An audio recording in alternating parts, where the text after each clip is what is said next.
Maravilha, beleza, começou aí a gravação, vamos começar hoje realmente da FATEC, né? O fundo continua o mesmo, porque eu trouxe meu computador de casa para cá, mas hoje no laboratório da FATEC.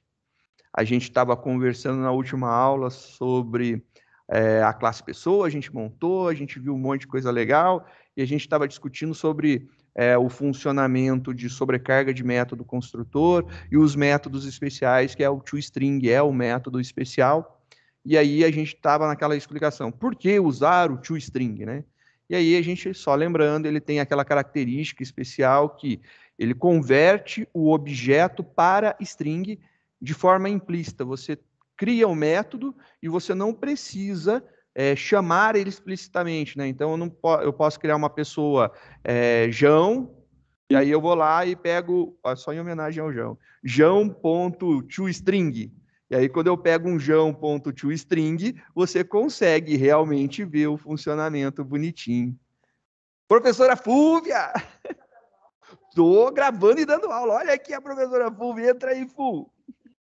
3 ADS. A Fúvia eu lembro. Da Fúvia, da sua Fúvia. Você lembra do Carlão? O Carlos, ele parou durante um tempo a faculdade. Quase meu pai tinha falecido. Porque o pai dele faleceu. Não, sei. Como é que é, senhor? Mas eu tô aqui, isso aí que importa. O que importa, Fu, é que eu tô aqui, tá indo, tá funcionando, beleza. Muito bom, galera. Legal, né? A gente vai revendo o povo. Olha só, professora Fúvia, ela que toma conta aqui dos laboratórios, ajuda aqui a organizar e comanda tudo, né? Muito bacana, né? Legal, né? Muito, muito legal. Eu fico realmente feliz de rever todos os colegas e ver todo mundo aqui. É bonito ver o povo de novo, né? 1 ano e meio longe de todo mundo é gostoso. Mas continuando nossa brincadeira, nós temos o detalhe importante, né, do funcionamento desse funcionamento atípico desse método. Então a gente tem a possibilidade de, por exemplo, mandar imprimir direto uma pessoa. Então, eu posso mandar imprimir um objeto do tipo pessoa e ele imprime. O que acontece aqui? Quando eu faço essa chamada, ele entende, na verdade, que eu estou fazendo isso daqui, ó. Senhor, Olha tá lá. vendo só o senhor. Só um minuto, Carlão. Eu descompartilho e compartilho de novo. É sempre eu, né? Só eu. Sem problema, cara. O importante é você ver, né? É que meu PC é especial. Aí, Agora enxergando? sim, agora tô vendo. Beleza. Mas eu sei que é para você me ver melhor, entendeu? Meu narcisismo é forte. Olha só que legal. Se eu fizer isso daqui, ele implicitamente, de forma sem eu necessitar escrever, ele coloca isso daqui. Ele converte o objeto para string. E se eu escrever? Funciona também, não tem problema. Se eu deixar escrito ou se eu não escrever, o funcionamento é o mesmo. Então, é isso daqui ou isso daqui, né? Então, só para deixar aqui, ou isso daqui. Olha lá que legal. Então, você tem essa possibilidade, isso ou isso daqui. Tanto faz. A diferença se eu criar um outro método, né? Então vamos lá para a gente criar um outro método. Então vou criar um outro método para a gente ver. Vou copiar exatamente esse cara, Ctrl C, Ctrl V, tá lá copiado, nosso toString está preservado. O override ele é necessário como uma anotação para Java Virtual Machine e para o compilador do Java saberem que esse método toString ele não é desta classe, ele é na verdade lá da superclasse Object. E eu estou modificando o comportamento desse método. Então, aqui eu estou fazendo uma modificação de comportamento. Como eu vou criar um outro para a gente testar, ele não existe na superclasse Object, então eu vou mudar o nome. Vou colocar aqui para texto. Converter para texto. E aí eu vou deixar a mesma coisa, ó, exatamente igual ao conteúdo. Beleza? Exatamente igual. E aí, eu posso agora compilar essa classe, vai atualizar, beleza, ela está atualizada. Vamos usar agora. Se eu quisesse chamar o método para texto, o funcionamento do nosso programa seria exatamente igual. Olha lá, compilou, rodou. E aí, vamos maximizar esse negócio para a gente enxergar melhor. Eu quero mostrar a pessoa. Opção 2, Enter. Olha lá que legal. Ele mostra nome null, 0, 0.0, que a gente não passou nada, a gente só criou o objeto. Então, olha aqui que interessante. Ele funciona. A diferença está aqui, ó. Se eu não tiver colocado esse para texto e mandar imprimir somente pessoa, ele não vai chamar o método para texto, ele vai chamar o método toString, que por um acaso eu vou mudar aqui só para a gente ter, né, esse exemplo.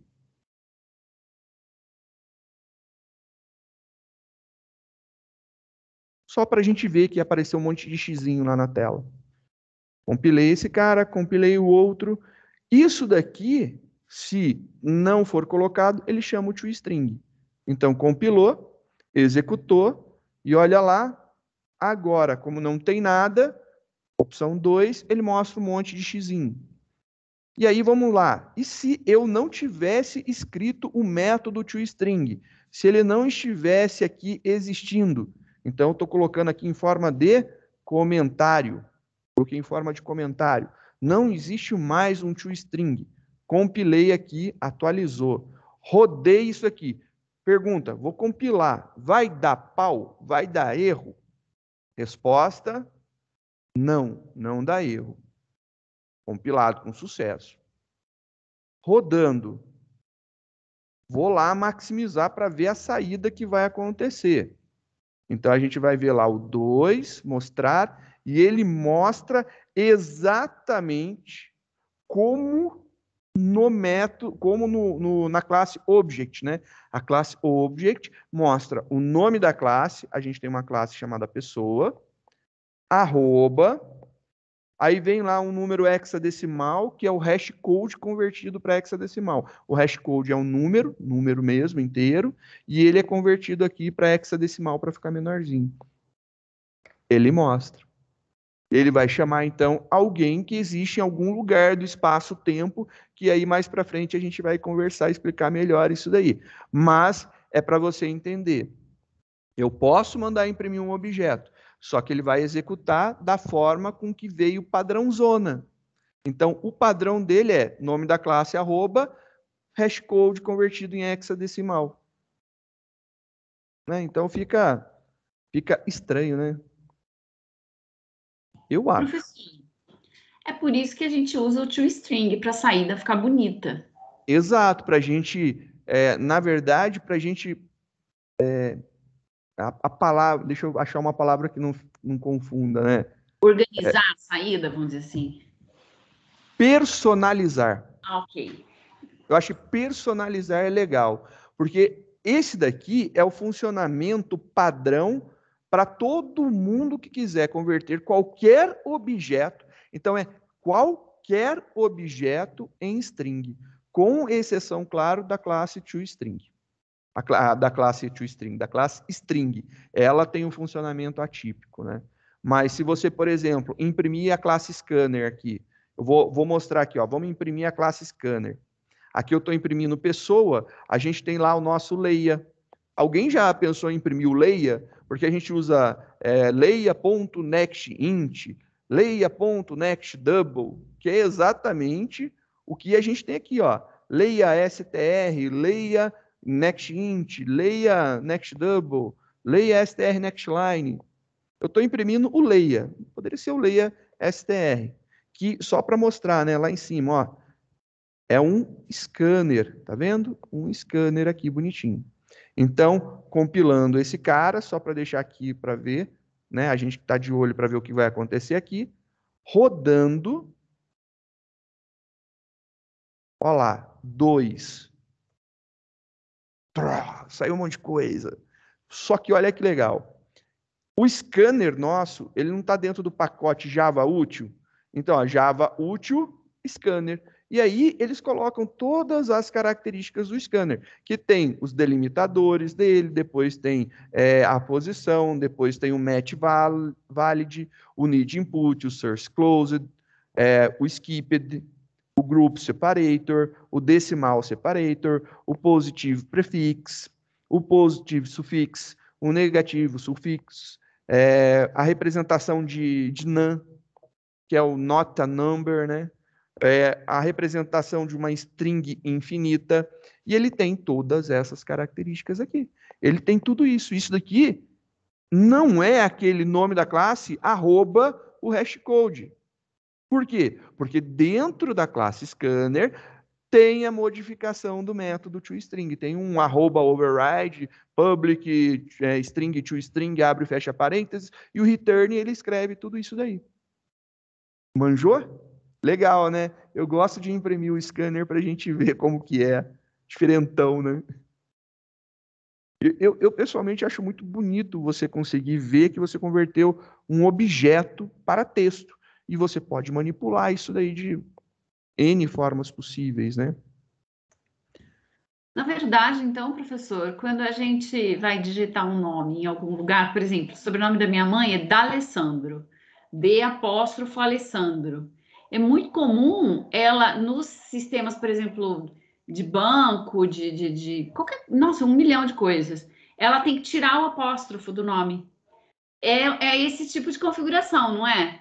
Então, é exatamente isso. Por quê? Porque ele não consegue utilizar o apóstrofo como parte do texto. Ele não entende isso daí como parte do texto. É como se fosse Principal, é que, na verdade, aí o buraco é bem mais embaixo, né?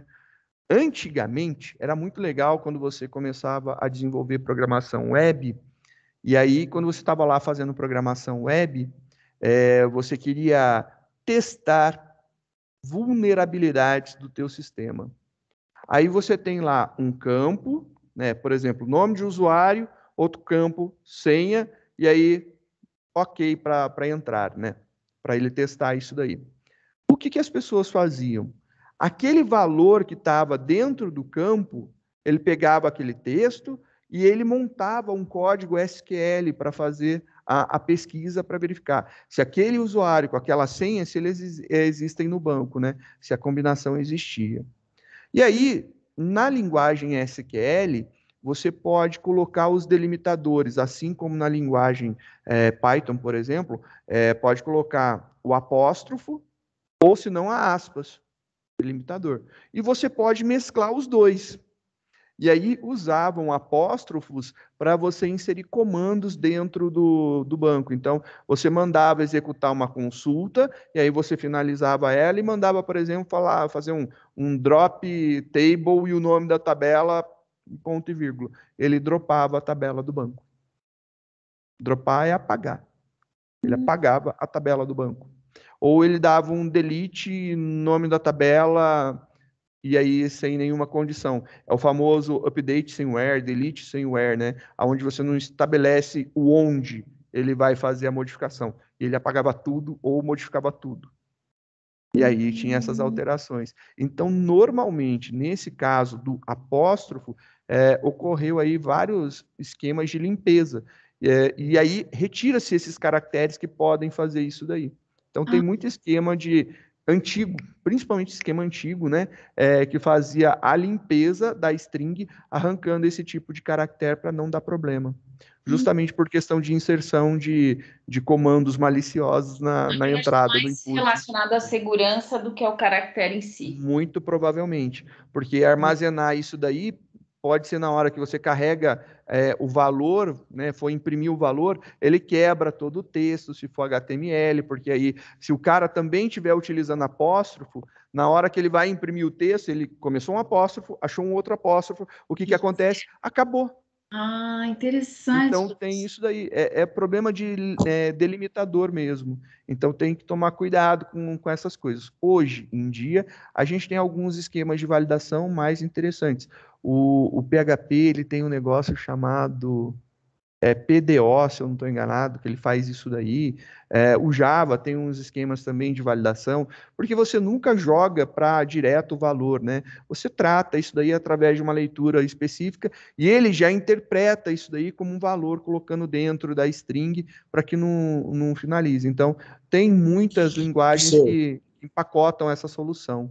Tem um sistema de defesa que até adiciona a qualquer informação que você guarda em string, eles adicionam a todo final de informação um fechamento de código, para se o cara colocar algum código der 2 ali, vai dar errado, tá ligado? Essa é boa, essa é muito boa, Gabriel. Escrever coisas para acrescentar junto ao final de cada string que vai fazer travar aquilo, entendeu? Que mesmo que o cara tente burlar, que aí não vai funcionar, né? vai travar. Muito inteligente esse negócio, muito inteligente, muito legal. Eu acho assim, as soluções são N, né? Porque as pessoas vão tentar burlar sempre. E a nossa tarefa, nosso trabalho, é tentar corrigir. Não é, eu acho assim, não é nem corrigir, né? Porque isso aí não é um erro, é uma característica, né? E aí as pessoas se usam da fragilidade da característica para o mal, né? Poderia usar para o bem. Eu já usei muito esquema de essa técnica de HTML, né? Se chama SQL injection, né? Você insere um comando SQL num input de dados que vai fazer uma pesquisa num banco. Nossa, eu já fiz muito teste disso daí, de segurança, fazendo SQL injection em sistema, em validação. Era a primeira coisa que eu fazia quando ia corrigir uma prova. Primeira coisa, eu já tinha minhas strings prontas lá só para tentar apagar a tabela do projeto do aluno. Principalmente quando a questão era que tinha que estar seguro, né? Mas tem várias técnicas. E aí cada linguagem tem algumas implementações diferenciadas, tem pacotes especiais para fazerem tratamento dos inputs, né? Então a gente passa por tudo isso aí, é bem interessante, bem legal. No nosso caso aqui, a gente tem essa conversão para string para facilitar a nossa vida, literalmente. Se você preparar uma conversão que seja amigável para você, você não precisa fazer vários prints, né? Então, eu vou imprimir a idade, vou imprimir a altura, vou imprimir o nome. Então, tudo, por exemplo, tudo que você teria que fazer aqui várias vezes, isso aqui poderia ser um print, outro print, mais outro print. Eu consigo receber tudo isso aí numa string só, através de um único comando, né? Então aqui eu teria que fazer 3, eu consigo fazer 1, eu não preciso nem usar os métodos diretamente, fica de forma implícita e passa. E isso daí é a grande mágica da utilização do toString. Então é uma característica legal. Alguma dúvida a mais sobre essa mágica aqui do toString, esse cara super especial e diferentão? Não, tá joia. Obrigada, professor. Show de bola.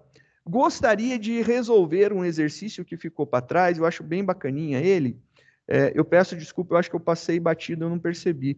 Elabore um programa em Java que imprima os números primos entre 1 e 10.000, né? Eu acho que a primeira coisa a gente tem que lembrar. O que é um número primo, né?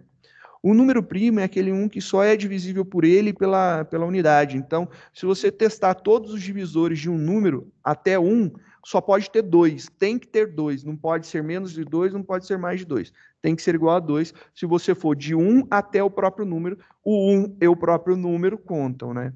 E aí a gente tem uma característica interessante, os números primos. O 2 é o único primo que é par, o resto é tudo ímpar. É uma característica muito bacana que o único primo que não é ímpar é o 2 é o primeiro, o 1 não é primo, porque precisa de ter 2 fatores, e o 1 é divisível por ele mesmo e pela unidade, sendo que os dois são a mesma coisa, então não conta. É uma definição. Então, essa definição do primo torna o 1 não primo. Então, começa a partir do 2. Eu gostaria, então, de pegar e fazer isso daí. Só que eu vou fazer um pouquinho diferente a jogada aqui. Talvez não fique igual ao que vocês estão imaginando aí no exercício, mas eu vou fazer o seguinte. A gente tem uma classe, vou abrir aqui, chamada número. Vou abrir essas duas para a gente ver.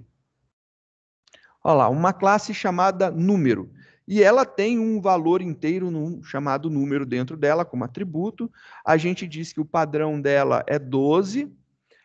Tem um set número, que tem que ser maior ou igual a 0.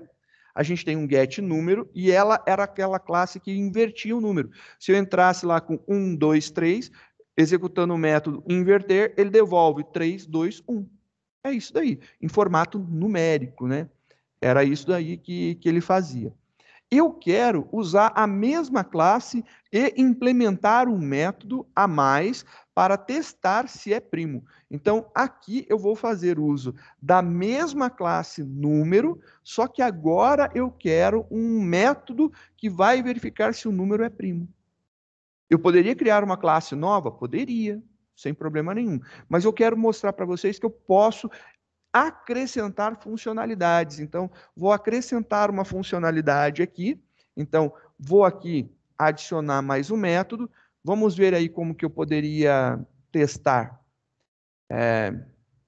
Primo. Eu acho que fica bacana lá. Public. Eu quero que ele diga sim, é primo, ou não, não é primo. Se eu tenho sim e não, tenho dois estados, posso usar um boolean. Vou usar aqui um boolean, que é um retorno lógico, né? Ou é ou não é. Então, eu vou testar aqui. É primo? Olha lá que bacaninha. É primo. E agora, esse é primo aqui, ele vai ter um return qualquer. Return. Vou colocar aqui false por enquanto. Só para não quebrar a nossa estrutura. Olha lá. Estou testando. É primo? Já está retornando falso. Funciona. Se eu compilar isso daqui, já está ok. Estou verificando realmente se é primo? Não, não estou. Né? É óbvio que eu não estou. Mas a nossa estrutura aqui já está funcional. Vamos fazer o teste, então, para verificar se o valor do atributo número, se ele é primo. Então, eu quero testar para ver se esse cara é primo. Para verificar se é primo, eu preciso contar a quantidade de divisores do número. Então, int contador. Começando em 0. Estou criando uma variável para contagem. Eu preciso testar a divisão de todos os números, de 1 até um número. Preciso testar lá. Se eu coloquei 5, 5 dividido por 5, 5 dividido por 4, 5 dividido por 3, 5 dividido por 2, 5 dividido por 1. Aí eu conto quantas divisões são exatas. Então, vou usar um laço. For alguma coisa, um lacinho aqui. Int, e começando em 1, eu não vou começar em 0, e menor ou igual a número, porque ele está incluso também, e mais. Eu posso começar em número e decontar até 1, ou posso começar em 1 e contar até número. Eu gosto sempre de fazer para frente e nunca decontando, então eu vou fazer do menor para o maior, só por conta disso daí. Começando então a nossa brincadeira, if, e eu vou testar a divisão. Eu quero testar se o nosso número dividido, e aí eu estou usando a porcentagem, né, por i, porque eu quero pegar o resto. Se o resto dessa divisão for igual a 0, eu vou contar. Contador mais. Ele contou. Ele vai fazer, então, aqui de 1 até o número que está lá dentro, vai testar todas as divisões. Quando for exata, ele vai contar. Beleza. Agora, eu não retorno mais falso. Eu preciso fazer um teste. Se o contador for igual a 2, retorna true. Então, eu preciso fazer um teste aqui, né? Se alguma coisa, eu faço aqui. Se não, eu vou fazer alguma coisa aqui. Aí a gente pode fazer da seguinte... Aqui. Agora sim, só para ficar bonitinho. Vou testar lá. Contador é igual a 2? Ou seja, tem apenas 2 divisores? Se sim, return true. Calma, não fiquem nervosos. Se não, retorna falso. E olha só que absurdo, a gente escreveu 1, 2, 3, 4 e mais 5 linhas. Nossa senhora, tive que escrever tudo isso. Funciona? Funciona. Perfeito, é isso mesmo, tá certo. Mas, se isso daqui for verdade, ele retorna true. Se isso daqui que está selecionado for falso, ele retorna falso. Se for verdade, retorna true. Se for falso, retorna falso. Vou deixar aqui como comentário, só para vocês lembrarem que é isso daqui que está acontecendo. Mas você concorda que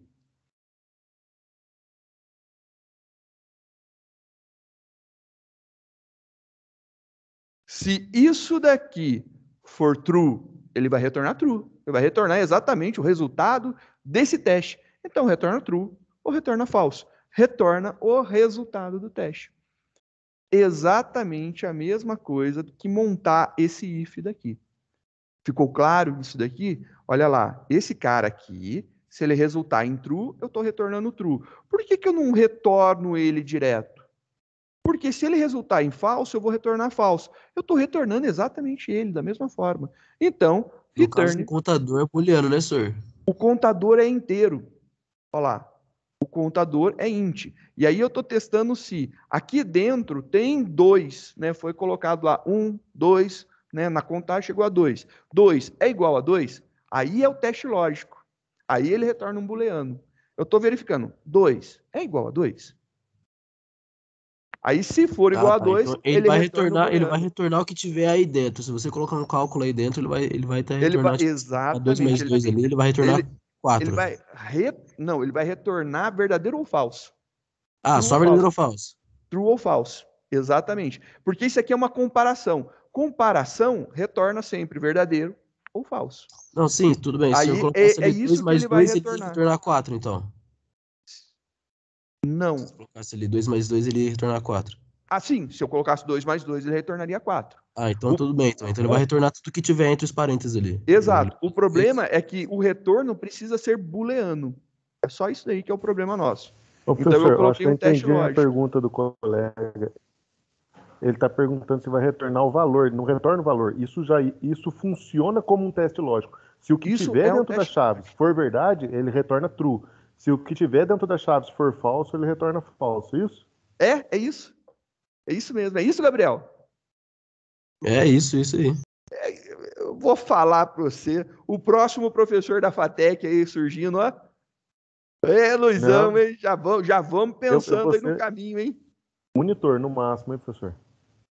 Pô, Mas, gostei da dica, hein? Gostei da dica, hein? mas o que o senhor respondeu também não estava errado, não, Cristóvão. Eu não sabia que se eu colocasse ali uma conta ali, uns 2 mais 2 ali, ele ia retornar Ele 4. retorna 4, retorna. Ele resolve e retorna. Na verdade, Então realmente não faria sentido nenhum usar esse if todo aí. na verdade, eu não preciso nem do parênteses. Então, ó, se eu compilar isso daqui, tá tudo certo. Eu não preciso do parênteses. Por quê? Tô Porque aprendendo ele muita coisa, não sabia disso, não. resolve isso daqui. Então, isso daqui, por exemplo, vamos supor que a gente pegou o 5. O 5 é primo, né?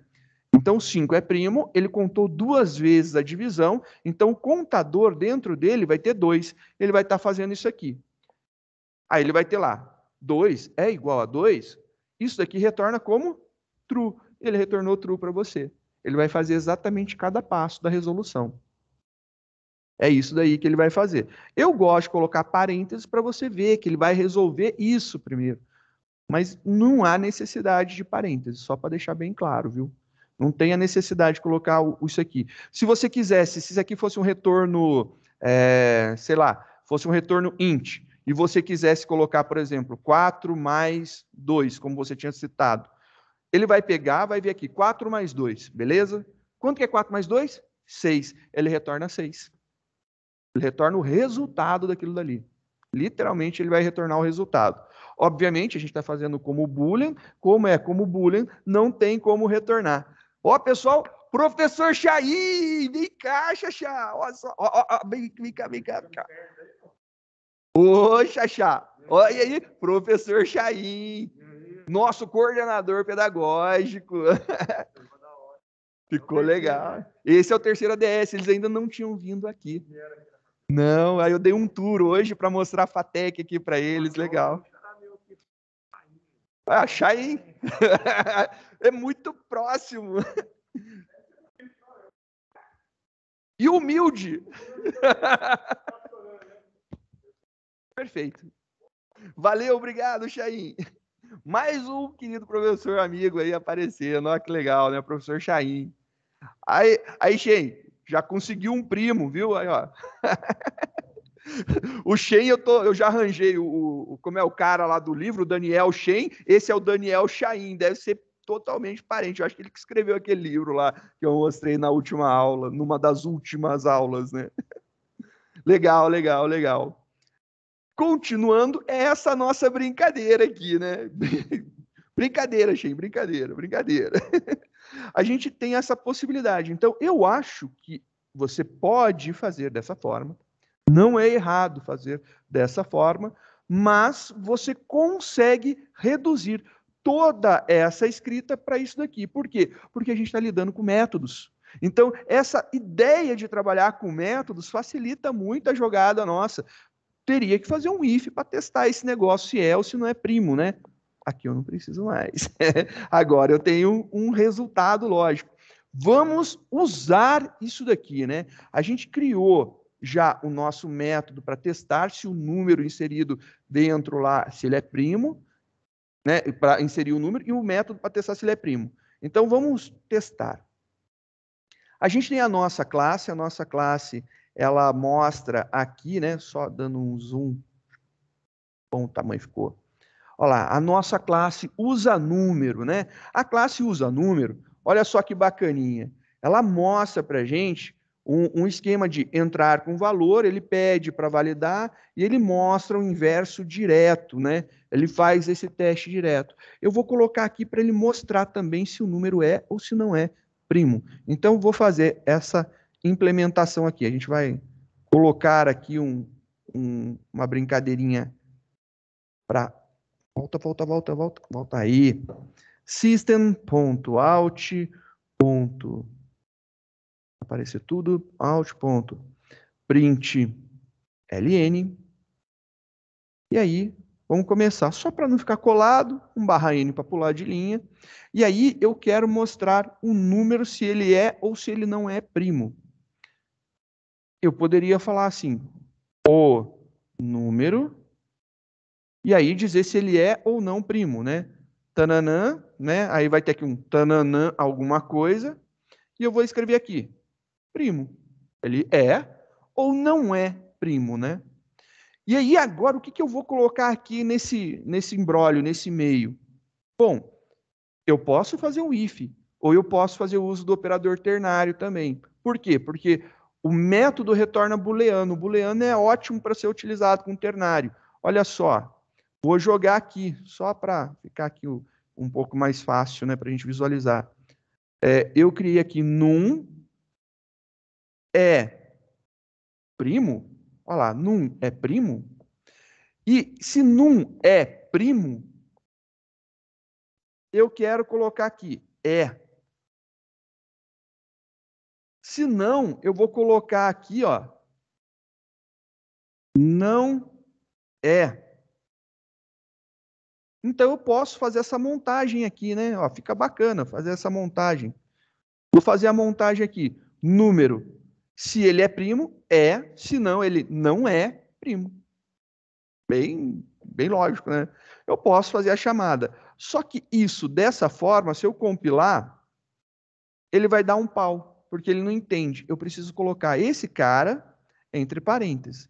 Todo o operador ternário entre parênteses. Eu coloquei ele entre parênteses, compilei de novo, pronto, acabou o erro, não existe mais problema aqui. Vamos ver agora. Posso fazer uma pergunta? Todas. Num ponto é primo, abre e fecha parênteses, é uma função. Num é o objeto que a gente tinha criado, olha lá. É um objeto do tipo número, da classe número. E o é primo é o método dele, que é uma função. Correto. Isso está na documentação do Java ou é o professor quem escolhe esse nominho? O é primo? É. Não tá, é da insanidade do teu professor. Eu sempre acho que quando a gente usa uma função, ela faz parte da documentação do Java. Não. Então, quando você utiliza algo do que já está na estrutura do Java e é uma coisa gigantesca, está na documentação, tem Por documentação sim. exemplo, a match, né? Que a gente usa Exato. match random, match max, match min. É uma classe. Se você for, né, vamos abrir lá o navegador. Deixa eu ver aqui uma nova aba. Aí eu vou pesquisar lá, Java doc math. E ele vai pegar e vai me trazer a documentação do Java doc math. Ok. Se a gente tiver paciência, claro. Para que a pressa? Você está estressado? Eu não estou estressado. Ai, meu Deus do céu. Pô, meu. Vai. Foi. Apareceu, pronto. Vou lá pegar a documentação da versão 8, beleza? Documentação da versão 8. E aí ele vai mostrar para você, olha só, você tem um monte de coisa aqui, ó. Você tem os campos, tem as constantes, tem os métodos. Ele fala, ó, a classe math, ela fica dentro do Java Lang, que é a parte padrão do Java, então você não precisa fazer import, Java Lang não precisa ser importado. Olha lá, ele é filho do object, lembra que a gente falou do object, né? Ele é filho da classe object, tá lá. Então, ele o object existe, ele está debaixo, olha lá, ele está para frente do object, né? Está dentro do object. E ele mostra aqui como que é a classe, e aí ele vem explicando, ele fala que foi implementado desde da JDK1, e aí a gente chega aqui nos campos, ele tem o E, eu acho que é o E, que é o logaritmo natural, e tem o π, que é o valor do π já para a gente usar. E os métodos? Aí tem todos os métodos descritos bonitinhos. Por quê? Porque isso daqui foi incorporado no core do Java. Então, quando é incorporado à linguagem, você tem que mandar com toda a documentação. Quando não é, aí fica a cargo do programador, entendeu? Aí é que está o problema. A gente, não é foco do curso, mas existe sim a possibilidade de você usar o Java Doc para gerar a documentação das suas classes. Aí fica legal. E como que fica? Nesse formatinho bonitinho, assim, que ele mostra os métodos, separa, ele coloca o que é campo, desde qual... Você escreve tudo na sua classe, e aí na hora que você compila e roda lá, ela vai gerar a documentação para você. E aí ele gera uma documentação dessa. Quem faz? Você. É isso daí. Entendi. E aí, olha que legal. Aqui, cada um desses métodos, né? Então, por exemplo, eu vou pegar aqui o arco cosseno. Ele vem aqui e fala, ó, o arco cosseno é feito assim, assim, assado, ó, ele tem como parâmetros isso daqui, o retorno dele é isso daqui. Então, aqui está dizendo, olha como que é o método ACOS. Public Static Double ACOS, entre parênteses, double A. Obviamente, abre chave, implementação toda, e aí depois ele tem um return de um double. Ele vai retornar um valor double. Ele tem como parâmetro o A, olha lá, é verdade, ele tem o A como parâmetro. E o que é o A? O A é tananana. E o que ele retorna? Ele retorna um double. Ó, tá a explicação do que ele retorna aqui. Então, a documentação é isso. Existe um padrão de utilização para ficar claro. Eu acho que uma das linguagens melhor documentadas, obviamente não é a que tem a melhor documentação, mas uma que é muito boa de documentação é o Java. E principalmente para tratamento de erro. É muito bonito ver o erro, é bem claro o erro. Eu tenho linguagem que fala assim, tem erro na linha 120. Aí você vai na linha 120 e você não acha o erro. Por quê? Porque está algumas linhas para cima, algumas linhas para baixo, está ali, em torno daquilo. Aí onde você vai é só você e Deus, né? Se você acreditar, para poder achar esse erro, porque o compilador não te mostra o local exato. O Java, ele fala assim, olha, tá com erro nessa linha, nesse ponto aqui deu erro. Que a gente sempre conversa, eu e o Rodrigo, né, quando a gente fala o Python. O Python é uma linguagem multiuso foda, plus advanced, né, fenomenal. Mas, quando dá um erro, é uma droga. É ruim para dedéu. E como o Python, na verdade, foi escrito em C, ora você vê erro escrito em Python, ora você vê a stack em C. E aí, se você não sabe C, você se embanana todo. é complicadinho. Então, tem algumas coisas. O Java tem essas estruturas para facilitar. Java é uma linguagem para desenvolvimento de grandes sistemas. Normalmente, você não vai ver um pequeno sistema, vulgarmente chamado de sisteminha, né? Fazer uma pagininha para sei lá, para o tiozinho que quer só cadastrar um negócio e mostrar. Coisa mais simples do mundo. Não é utilizado. Por quê? Porque o tempo que demora para fazer aquilo de lá, aquela pouca coisa, é muito grande. E assim, você tem muita coisa que você pode utilizar de ferramenta de documentação. Ele é linguagem para desenvolvimento mesmo, né? Para você fazer grandes sistemas. Então, você pega, por exemplo, o sistema do Banco do Brasil, desenvolvido em Java. O sistema do Banco do Brasil todo, aquele que você acessa online lá, você vai ver lá que é um .do. Aquilo de lá é do Java. Então, tem essas características aí. Provavelmente, aquilo de lá tem as documentações de todas as classes. Se fizeram seguindo todos os padrões, é tudo muito bem documentado. Por quê? Preciso modificar isso daqui, ou eu preciso usar uma classe. Vai lá e lê sobre ela. Ó, perfeito. Era o ideal, mas... Você viu o mas, né? Mas a documentação é o calcanhar de Aquiles de todo programador. De todo. Até dos melhores. Também é o calcanhar de Aquiles dele. Dificilmente você tem um programador que faça uma documentação boa. Dificilmente. É porque, na minha cabeça, professor, sempre que o senhor usava alguma coisa desse tipo, por exemplo, num é primo e a função, eu achava que era da documentação. E não é, né? Não. Essa daí foi criada por nós. A gente acabou de criar o é primo aqui, ó. Ok. Ela é minha, né? Eu, desenvolvedor, criei. Então, eu tenho essa possibilidade aqui. Tá passando helicóptero aí também? Ah, eu moro perto da FATEC, professor. Ah, então eu tô ouvindo aqui o helicóptero, eu tô ouvindo aí. Ela tá aqui por perto, hein? Daqui a pouco ela assim, ó, a Anice ali. Daqui a pouco tá chegando aqui. Ó, já tá chegando lá no Carlos, ó. Ó o baú aí, ó.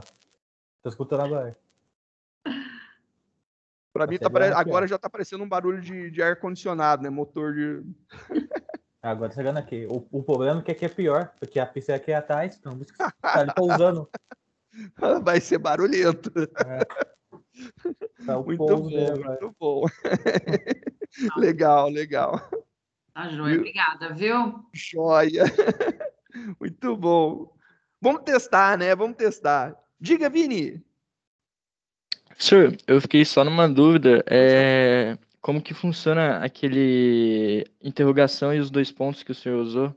Você lembra do o operador ternário, que todo mundo ama de paixão? Fala para mim, que é aquele if inline, né? O if em uma única linha. Uhum. É ele.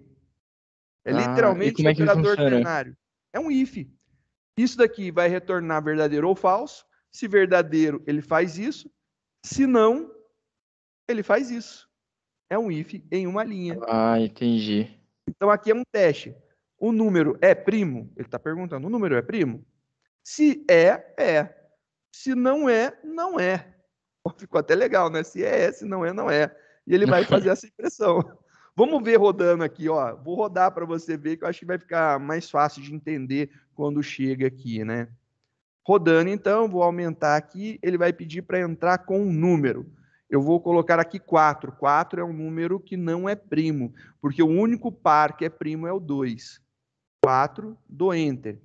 O inverso de 4 continua sendo 4, porque não tem modificação. O número não é primo. E ele coloca lá, não é primo. 4 realmente não é primo. Vou colocar agora 7. 7 é primo. Olha lá, 7 é primo. Por quê? Porque o 7 ele só é divisível por 7, não é divisível por 6, nem por 5, nem por 4, nem por 3, nem por 2, e é por 1. Então ele é divisível por 7 e é divisível por 1. Tem 2. Então é primo, ele retorna verdadeiro. O helicóptero está passando ali no Gabriel agora. Chegando lá. Acho que para sair é um número negativo, é isso? É número negativo para sair. Vou colocar aqui no final um /n para ele pular de linha, só porque eu tenho toque, né? Obrigado por esclarecer ali, senhor. Olha lá, agora sim, ó. O número não é primo. 7. O número é primo. E ele consegue fazer o cálculo, né? 0. 0 não é primo. 0 não é primo, porque o 0 é nulo. O número negativo, ele sai daqui e a gente não lê, né? Então, está funcionando. A gente poderia ter criado uma outra classe para testar se o número é primo. Mas também daria para aproveitar a classe número, né? Então, a gente aproveitou e adicionou um método a mais. Então, na classe número, a gente pode testar se o número é primo ou a gente pode mostrar o inverso do número. Se eu rodar, por exemplo, com um número grande, vamos testar aí um número grande. Vou chutar um número qualquer, ó. 1973, saiu um ano. O inverso é 3.791. E por uma incrível sorte na minha vida, eu sabia que tinha que ser ímpar, né? O número é primo. Se eu colocar 1842, 2 é par, né? Final par, não é primo. 2.481, o número não é primo. Porque o único primo par é o número 2 só, né? Então, qualquer outro número que seja par, não é primo. Então, a gente consegue ver aí funcionando tanto o método de inversão como o método de teste de primo, né? E ele consegue testar aí para verificar se o número é primo. Fica legal, né? Bem bacana. A gente pode fazer essas implementações juntas. Isso daí foi exatamente esse último exercício que não tinha sido feito. Ele fala para você gerar os números primos de 1 até 10 mil. Vamos fazer isso daqui usando aquela classe que a gente tem, né? Então, aqui, ó, vamos fazer uma nova. Então, aqui, novo programa em Java. Vou salvar isso daqui. Dentro da nossa pastinha, arquivos fonte. Esse cara está dentro de if. LP não, PO. Nossa, estou viajando. Aqui. Primo. Primo. Né? Vamos verificar primo. Cria ali um arquivinho chamado primo, uma classe chamada primo, para eu gerar os números de 1 até 10 mil que são primos. Então, aqui a gente vai ter, olha lá que bonitinho, nossa classe. Está prontinha para começar. Eu não vou ter entrada de dados, porque eu vou gerar de 1 até 10 mil os que são primos. O que eu vou ter aqui, né? Eu vou ter um objeto que vai ser o meu número. Então, número, vou chamar de num, igual a número, a new, opa, faltou o operador new, número com N maiúsculo, por favor. E aí, criei meu número lá. Construí o meu objeto, estou chamando ele de num. Eu preciso agora testar de 1 até 10 mil. Então, vamos fazer um for que vai de 1 até 10 mil. Então, a gente vai lá, int i começando em 1 e menor ou igual a 1, 2, 3, 4, 10 mil, né? E mais. Beleza? De 1 até 10 mil. Estou passando todos, de 1 a 10 mil. O que eu vou fazer? Agora eu vou testar.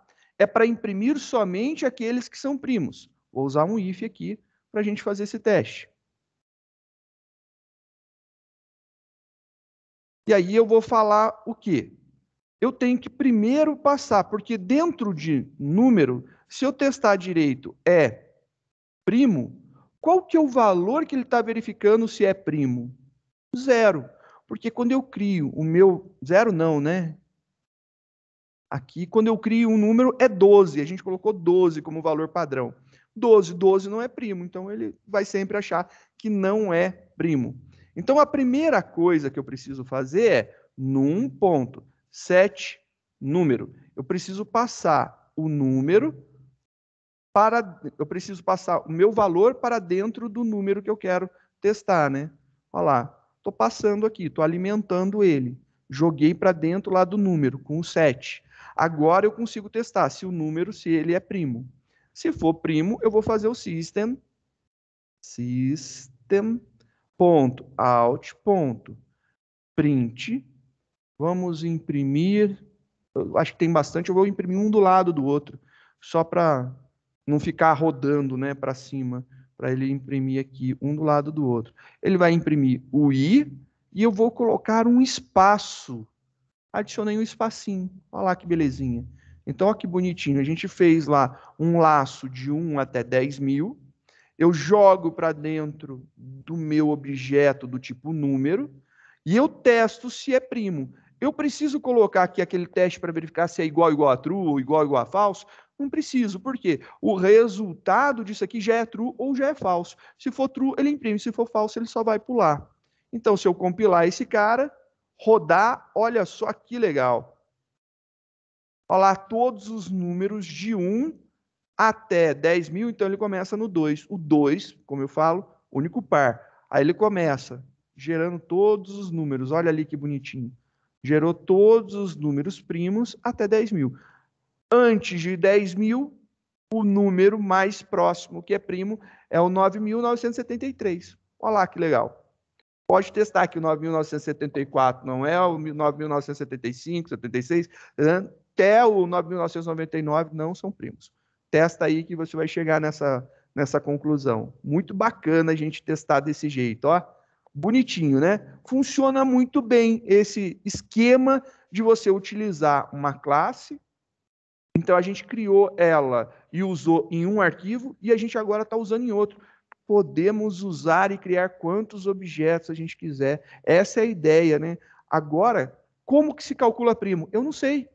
Eu simplesmente chamei a classe que tem o número e mando lá. E se eu quisesse imprimir isso aqui invertido? A classe ainda tem a possibilidade de me imprimir invertido isso daqui. Eu poderia. Tanto faz. É muito legal essas possibilidades que a gente tem, né? Então, a gente tem todas essas possibilidades aqui dentro. A ideia é assim, eu encapsulo a ideia, né? Eu coloquei dentro de um pacote e fechei. Como que se calcula primo? Eu sei? Não sei. Quem sabe? A classe número ali, o objeto criado a partir da classe número sabe. Ele tem um método que ele sabe como se calcula. Pronto. Esse é o cálculo. Agora é só utilizar. Então, você pode lançar a mão e utilizar isso aqui sempre que ele vai fazer. Ah, mudou. Agora, na matemática, diz que o 1 é primo. Beleza, o 1 é primo. Você vai fazer o quê? Vai ter que sair mudando todos os seus programas? Não. Você vai vir aqui no número e vai mudar o teste, né? Ao invés de testar se é igual a 2, é menor ou igual a 2. Pronto, agora ele vai colocar 1 como sendo também o primo. Pronto. A gente consegue fazer uma modificação e todo mundo que utiliza essa classe já vai ter essa atualização aí distribuída. Bem bacana essa possibilidade daí também. Dúvidas?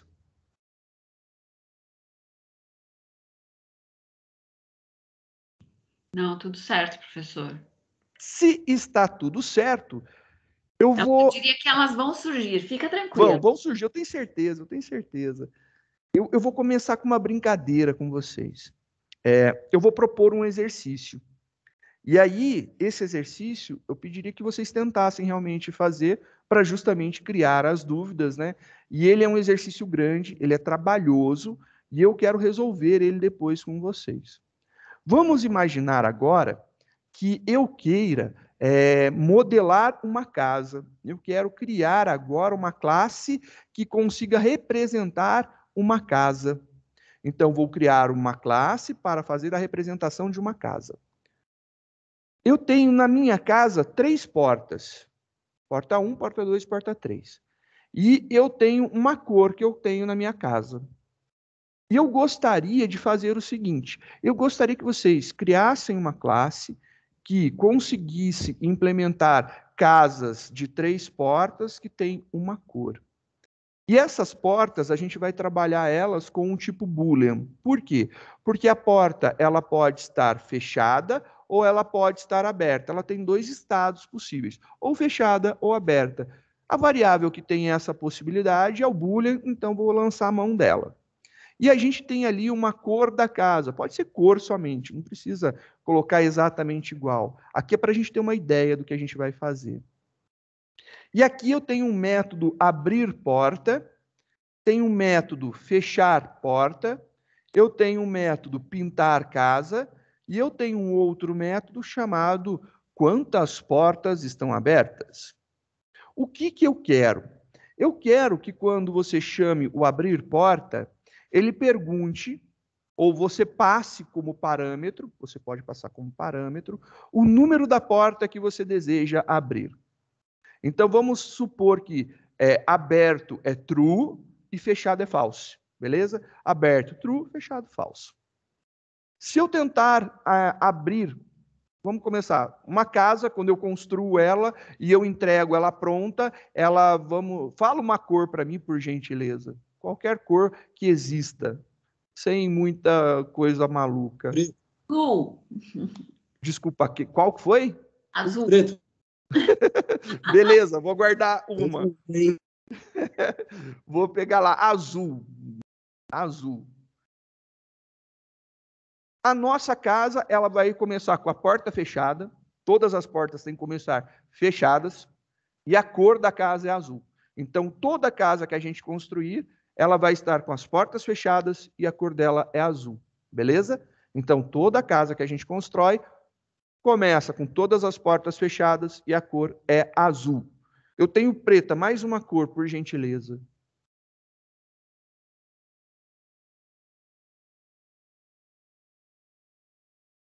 Amarelo. Amarelo, beleza. Então a gente tem azul, preto e amarelo. São as 3 cores. Eu acho que já ficou legal em quantidade. Obrigado, valeu. Então, 3 cores. Azul, preto e amarelo. São as 3 cores que a gente vai poder usar aqui. Agora, eu quero que quando você chamar o método abrir porta, você passe como parâmetro qual porta você deseja abrir. Vamos supor que você, como a casa começa com todas as portas fechadas, e a gente está começando agora, você quer abrir a porta 1. Se você mandar abrir a porta 1 tem que mudar o estado dela de fechado para aberto. Então, a gente está com a porta 1 aberta. A porta 2 fechada, a porta 3 fechada. Se eu perguntar quantas portas estão abertas, ele tem que me mostrar uma. Agora, vamos fazer o seguinte. Eu mando abrir a porta de novo e eu passo o valor 1. O que eu quero que aconteça? Que você fale que a porta 1 já está aberta. Você não pode abrir uma porta aberta porque ela já está aberta. Então, eu quero que você mostre lá, a porta 1 já está aberta. Joia? Ideia boa, né? O mesmo eu quero que aconteça com fechar porta. Por exemplo, se eu mandar fechar a porta 1, que ela está aberta, ele fecha a porta. Então, depois que eu passar 1 para o fechar porta, ele tem que mostrar a porta 1 fechada. Se eu executar quantas portas estão abertas, 0. Não tenho nenhuma porta aberta. Se eu, por exemplo, mandar fechar a porta 3, que ela estava fechada, ele tem que falar que a porta já estava fechada e não pode fechar, né? Ela já estava fechada. Só que, além disso, tanto abrir como fechar, eu quero o seguinte. Eu quero abrir a porta 14. A porta não existe. Eu quero abrir a porta 47. A porta não existe. Quero abrir a porta 5. A porta não existe. Ele só vai, quero abrir a porta menos 5. Não existe. Porta 0. Não existe. Eu quero que você valide o número de portas que a gente tem na casa. Então, eu acho que é legal isso daí. Eu quero pintar a casa, eu quero ter um método que passe para esse método a cor que eu quero colocar na casa. Para que a gente valide, eu quero 3 cores possíveis. Eu quero que a casa possa ser pintada de azul, de preto ou de amarelo. Azul, preto ou amarelo. Incrivelmente, ninguém falou rosa, né? Eu achei estranho. Normalmente é pink, rosa, roxo, lilás. Dessa vez ficou ótimo, azul, preto e amarelo. Amarelo também é a primeira vez, nunca ninguém tinha pedido para pintar uma casa de amarelo.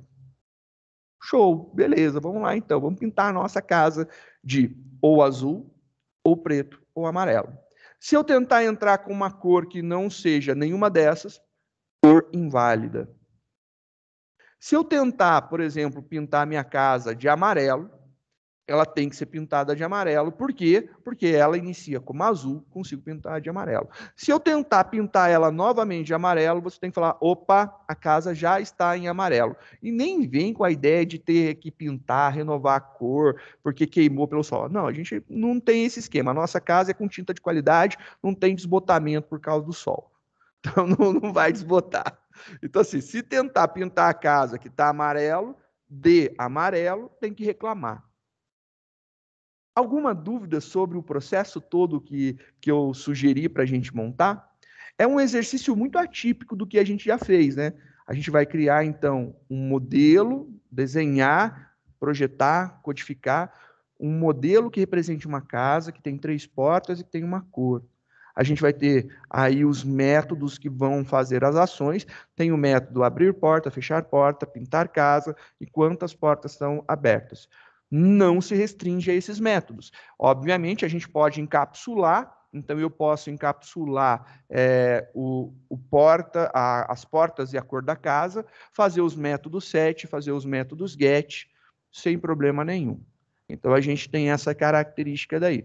Se você tiver alguma dúvida do que eu falei e você ainda não surgiu ela, você pode consultar aqui, porque está escrito tudo bonitinho. Ó. Inicialmente, todas as portas são fechadas e a cor da casa é branca. Não, a nossa é azul. A gente decidiu azul. O método principal deve ter um menu no qual o usuário irá escolher a opção. Tem que montar um menuzinho para escolher. Abrir porta, fechar porta, pintar casa ou quantas portas estão abertas.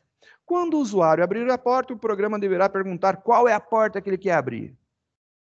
Caso a porta escolhida estiver aberta, exibir a mensagem, a porta já está aberta. A mesma validação deverá ser feita para o fechar porta. Quando o usuário escolher quantas portas estão abertas, ele deve mostrar a quantidade de portas que estão com status true, né? Que estão abertas de verdade. Quando o usuário escolher pintar a casa, o programa deverá solicitar ao usuário a cor da casa, para posteriormente o programa atualizar a cor da casa. Olha só que legal, ó. Aqui depois a gente vai implementar, por exemplo, a gente pode usar depois um array de cores. E aí fica dentro daquela faixa do array de cores, fica legal também. E aí fica dentro de um conjunto de valores que a gente tenha, né? O funcionamento. Após cada opção executada, o programa deverá imprimir o status dos atributos da casa. Deverá ter lá uma opção sair. E aí ele vai fazer a casa. Eu acho que é bem legal o desenvolvimento da casa. A casa é um exercício bacana e a gente pode fazer várias ampliações disso daqui. Essa é a ideia. Dúvidas. Se tiver uma dúvida, fala aí.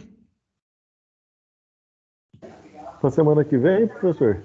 Para a semana que vem já pode mandar no final de semana. O que você vai fazer? Vai ficar querendo andar de bicicleta? Tá chovendo. Esse é compromisso do coração, não pode faltar. Beleza? Tá tudo certo, então. Esse exercício não dá para resolver em uma aula. Por isso que eu estou pedindo para vocês começarem, para que quando eu for montando, vocês tenham dúvidas para a gente ir tirando. Então, essa é a ideia. Obviamente, eu vou resolver o exercício com vocês, eu vou fazer uma implementação padrão e depois eu vou fazer uma implementação um pouco modificada. A gente vai fazer algumas alterações, mas a primeira eu acho que vai ser bem legal, eu acho que vai ser bem interessante.